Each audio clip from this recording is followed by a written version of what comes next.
Parkinson disease एक nervous system की बीमारी है जो टाइम और एज के साथ बढ़ती जाती है। और इस डिज़ीज़ के बारे में हम सबको जानना, इसके लक्षण के बारे में पता होना और इसके निवारण के बारे में आइडिया रखना बहुत ज़रूरी है। नमस्कार, मैं डॉक्टर सावन कुमार वर्मा शेल्बी हॉस्पिटल मोहाली से आज आपके सामने पार्किंसन रोग के बारे में कुछ बात करूंगा।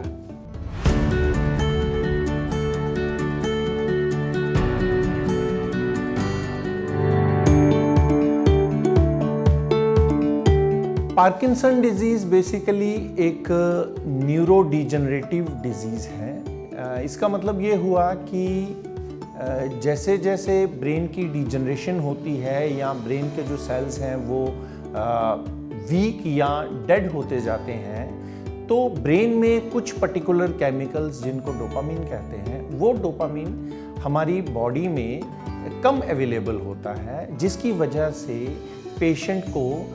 अलग अलग तरह के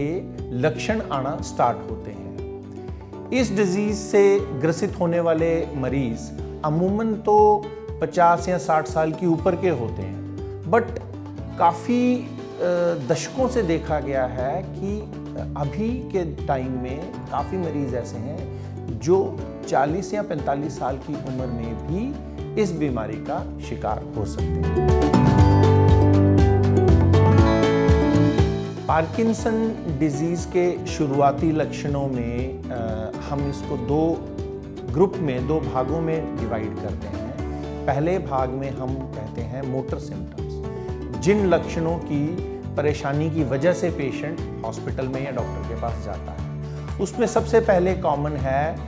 बॉडी का या शरीर का स्लो हो जाना। हर एक एक्टिविटी, हर एक फंक्शन जो बॉडी का है, चाहे वो बोलना है, खाना है, चाहे हाथों से दिनचर्या के काम करने हैं, चाहे उठना है, चलना है, बेड पे लेटे लेटे करवट भी बदलना है, तो ये सारी चीज़ें, ये सारी मूवमेंट्स जो हैं ये धीमी गति में परिवर्तित होती जाती है। और जिस वजह से पेशेंट को लगता है कि शायद मेरे शरीर में कमज़ोरी आ गई है या मेरी उम्र बढ़ रही है, तो इन चीज़ों की जांच के लिए कई बार पेशेंट हमारे पास आते हैं। तो इस स्लोनेस को, इस गति की कमी होने को हम ब्रेडिकाइनेसिया कहते हैं, जो कि टिपिकल पार्किंसन रोग का एक कॉमन सिम्टम है। इसी के साथ साथ जो आने वाले अगले सिम्टम्स हैं, उनमें हाथों की कंपन, एक या दोनों हाथों की कंपन होना, या शरीर में या जॉइंट्स में अकड़ापन महसूस होना, जिसकी वजह से शरीर अच्छे से मूव नहीं कर पाता है या अच्छे से कोई एक्टिविटी नहीं कर पाता है, जिसको रिजिडिटी कहा जाता है। तो इस तरह के मेन मोटर सिम्टम्स को हम पार्किंसन डिजीज़ के जो सबसे कॉमन सिम्टम है उनमें कंसीडर करते हैं। इसी तरह से कुछ लक्षण ऐसे होते हैं जो मरीज़ अपने आप में पहचान या जान नहीं पाता, लेकिन जब वो मरीज़ किसी डॉक्टर के पास जाता है और जब डॉक्टर उससे हिस्ट्री या वो सारी उनके लक्षणों के बारे में पता करता है, तो उसके बारे में भी पता चलता है कि कुछ लक्षण और हैं जो इस पार्किंसन रोग की तरफ इशारा कर रहे हैं। उनको हम नॉन मोटर सिम्टम्स कहते हैं। नॉन मोटर सिम्टम्स में बड़ा कॉमन है घबराहट होना, बेचैनी होना, मन का उदास रहना, रात की नींद डिस्टर्ब होना। तो इस तरह के सिम्टम, या पेट में कुछ खाना अच्छे से पचना नहीं, कब्ज़ का बार बार होते रहना, तो ये कुछ ऐसे सिम्टम्स होते हैं जो कई बार पेशेंट को लगता है कि यार ये तो शायद उम्र के साथ या शायद किसी और कारण की वजह से हो रहे हों। बट लिटरेचर या डाटा में ये कहा गया है कि कई पेशेंट्स में पार्किंसन डिजीज़ में ये वाले सिम्टम पहले आते हैं और कुछ सालों बाद मोटर सिम्टम स्टार्ट होते हैं, जिसमें मैंने बताया कि बॉडी का स्लो हो जाना, हाथों की कंपन होना और बॉडी का स्टिफ होना कॉमन चीज़ है। इन्हीं सब को मिला के हमें एक पेशेंट में पार्किंसन डिजीज़ के लक्षण नज़र जब आते हैं तो हम उस मरीज़ को पार्किंसन डिजीज़ का पेशेंट या उससे ग्रसित रोगी मानते हैं। अगर पार्किंसन डिजीज़ के रोग की कारण को जांचा जाए तो काफ़ी हद तक ये देखा गया है कि इसका कोई एक स्पेसिफिक रीज़न नहीं मिलता। 10 से 15% लोगों में ये जेनेटिक डिफेक्ट की वजह से होता है। कुछ मरीज़ों में हम कहते हैं कि ये पेस्टिसाइड या इंसेक्टिसाइड्स या ये जो कीटनाशक होते हैं इनके एक्सपोजर की वजह से होता है। काफ़ी मरीज़ ऐसे होते हैं जिनमें बार बार सर की चोटें लगती हैं तो उनमें पार्किंसन डिजीज़ हो सकता है। बट साधारण तौर पे ये देखा गया है कि बढ़ती उम्र के साथ इसके लक्षण दिखना शुरू होते हैं। 60 साल या 60 साल से ऊपर के लोगों में ये लक्षण धीरे धीरे आते हैं और हो सकता है उन मरीजों में इस तरह का कोई कारण नज़र ना आए। जहाँ तक पार्किंसन डिजीज़ के डायग्नोसिस का या निदान का सवाल है तो जैसा मैंने बताया कि जब एक मरीज़ में अपने आप में ये बदलाव आना शुरू होते हैं कि वो अपनी दिनचर्या में बहुत धीमा हो चुका है, उसका चलना, बोलना, लिखना ये सब स्लो हो चुका है या ख़राब हो रहा है, तो हमेशा जो मरीज़ के साथ के जो फैमिली मेम्बर्स हैं वो उस पेशेंट को जब हॉस्पिटल में लाते हैं तो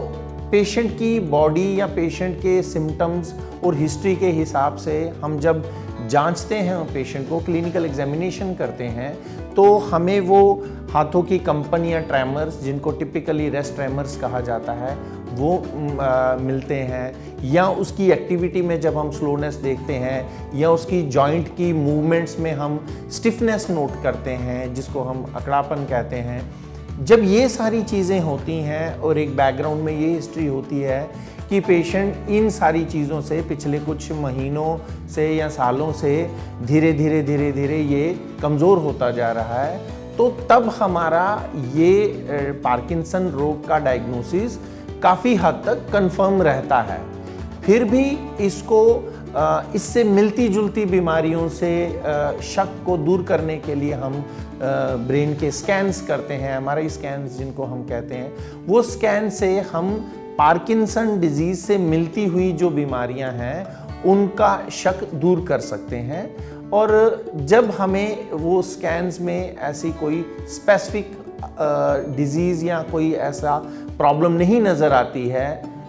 तो हम पेशेंट को या फैमिली मेम्बर्स को ये बताते हैं कि मोस्ट लाइकली ये पार्किंसन डिजीज़ की शुरुआत है जिसके लक्षण और जिसकी एग्जामिनेशन उस तरह की बीमारी से ही मिल रही है।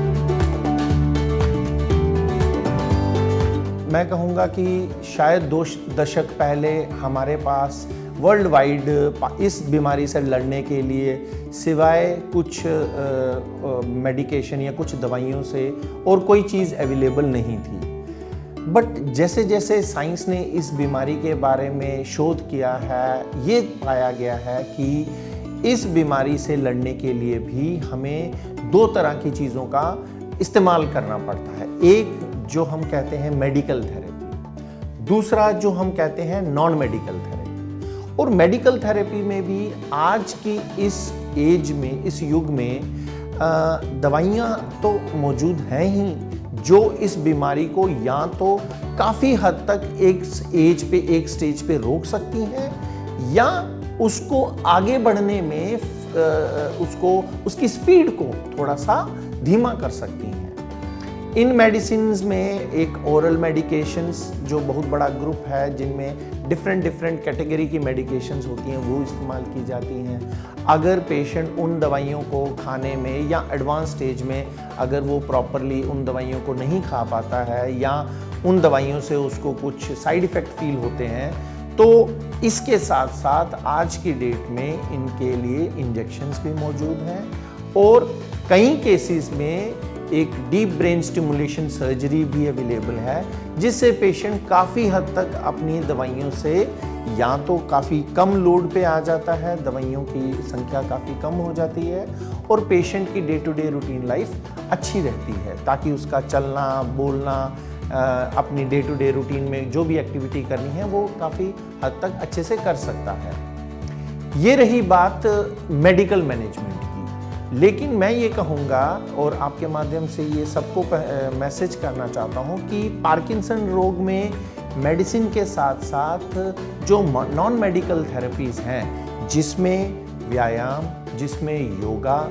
जिसमें मेडिटेशन और इसी तरह से अच्छा खान पान रखना, अगर कोई शराब या सिगरेट आदि का सेवन करता है तो उसको छोड़ना,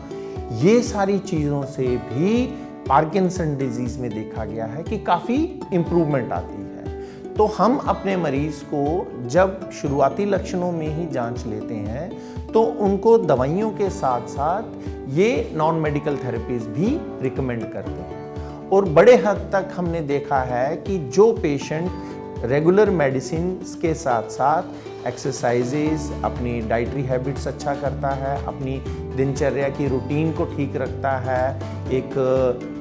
अगर किसी को कोई एडिक्शन है तो वो एडिक्शन को छोड़ता है, तो वो काफ़ी लेवल पे काफ़ी हद तक अपने आप को बेहतर महसूस करता है। तो हम हर पेशेंट में यही चीज़ रिकमेंड करते हैं और वर्ल्ड वाइड ये चीज़ साबित की गई है कि पार्किंसन रोग में दवाइयों के साथ साथ हमें इन बाकी चीज़ों का भी ख्याल रखना है।